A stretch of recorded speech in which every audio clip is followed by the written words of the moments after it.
name is Thomas. I'm a fairly new ceramic artist. I was a photographer for 20 years, still am, but do a lot more ceramics now. The main thing in my life now is ceramics, or for the past 5 years at least. I grew up with being surrounded by ceramic artists in my family and my neighborhood in Berlin, and then I didn't touch anything for a long time. Till my wife got me a workshop and I started again.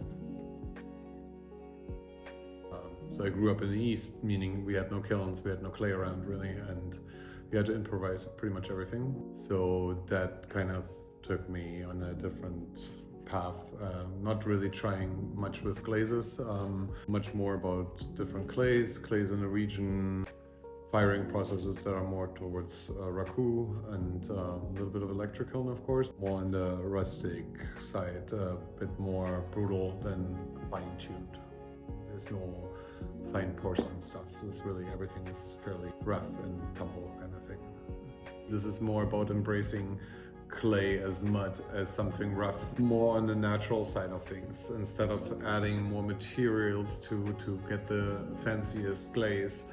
I'm more looking into different clays and their color and use them for slips and trying to avoid glazes as much as possible. Of course there is great glazes and stuff, and I don't want to deny that, but I'm much more drawn into smoke firings and rougher surfaces. So yeah, that's kind of where I'm going.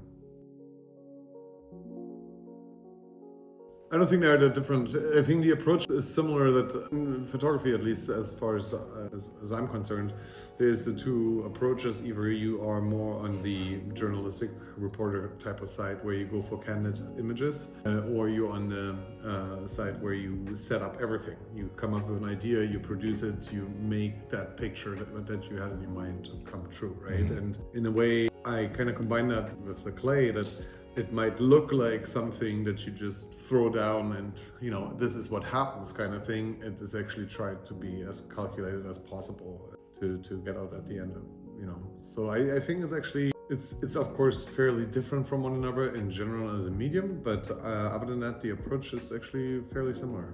It has a lot to do with light, really, at the end of the day, on how you see an object, right? Like, and how that works in the environment and how it looks when it gets hit by light, right? Like, what is actually the most important thing when you look at that? Is it the color? Is it the texture, right? And for me, it was always the texture.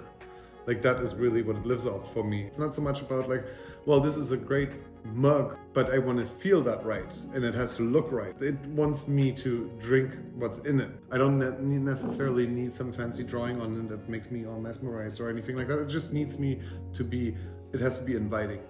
And that I think has a lot to do with photography and how you see spaces and light and shadow and all of that. So I think I've been part of ClaySpace since the pandemic. Like the moment you open up, I was there basically. In your basement, long distance from one another. But it was great because I was literally just starting. I needed space that could provide me with some of the materials and then technical aspects and some informed decisions that could be made for me, because I wasn't necessarily on the know. So yeah, it was the very beginning. I remember how you built up your place there. Like I took the first pictures of your space to advertise for it. The Clay community so far, I think, is a really outstanding community because it's extremely diverse. It's extremely nice to one another. Like, there is really people that help one another without expecting to be monetary or anything like that. Really, like, people supporting one another, and you meet everyone from all walks of life, and it's extremely interesting, and they come from anywhere, and it's so open, and you see so many different ideas that I totally thrive under that. I think there's always going to be a few cups in there, and always going to be a few mugs in there, and plates maybe. And they're very basic. Mine are not very ornamental or anything. They just usually contain 1 or 2 glazes, that's it. But then I also do quite a bit of raku pieces, and also some actually food safe raku pieces. They're very limited. I only made so many, and they are really though where my heart lies, because they're extremely unique. I think that's where I'm gonna push most pieces, I think, are the record pieces that are going to be on the table. I really like them the most. They are closest to me. Record pieces are in general unglazed.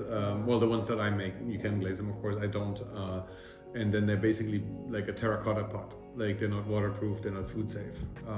There is a company, however, that developed a sealant that works, and you can now make them food safe and waterproof without any difference in the piece. You don't see it.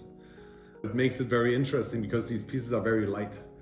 There's a certain feeling to it that you don't get with a glaze. So it's interesting. I just make a few of these because that seal is extremely expensive, and it's one of those things that I don't make a dinner set for that. I make maybe 1 or 2 cups kind of thing, and that's it, right? And those, there will be never again one of those. That's just it. And my message to everyone out there, especially right now, where everyone is a little bit on edge and everyone sits for way too long in front of the screen, as you do now, get off it for a little bit and do something with your fingers and get dirty, because it's actually good for your mind.